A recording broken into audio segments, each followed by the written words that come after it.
Bunday kubik bulyonlarni bilmaydigan odam bo'lmasa kerak. Ovqat ta'miga yana ham qo'shimcha ta'm beradigan va qo'shimcha zararli moddalar bo'lgan do'kondagi bulyonlardan xalos bo'lib, endi uy sharoitida tayyorlab ko'ramiz. Qozonimizga yog'ni solib, piyoz va tovuq go'shtini shunaqangi qovurishni boshlaymiz. Ustidan maydalangan chesnok va ikkita sabzi va kabachki seldirlarni ham solib, yaxshilab qovurishni boshlaymiz. Ustidan tabga ko'ra tuz va murchni ham qo'shib oldim. Bir kosacha suvni solib, yarim soatga dimlab qo'yamiz. Qarabsizki, yumshoq bo'lib pishib, suvi ham kamayadi. Endi massamiz ustiga kurkumani solib, yumshoq qilib blender qilib olamiz.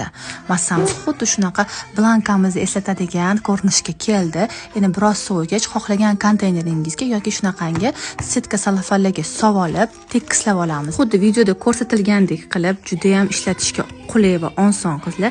Morozinlikka qo'yib qo'yamiz. Bir pasda qotadi va to'rtburchak shaklni berib, idishlarimizga olib qo'yamiz.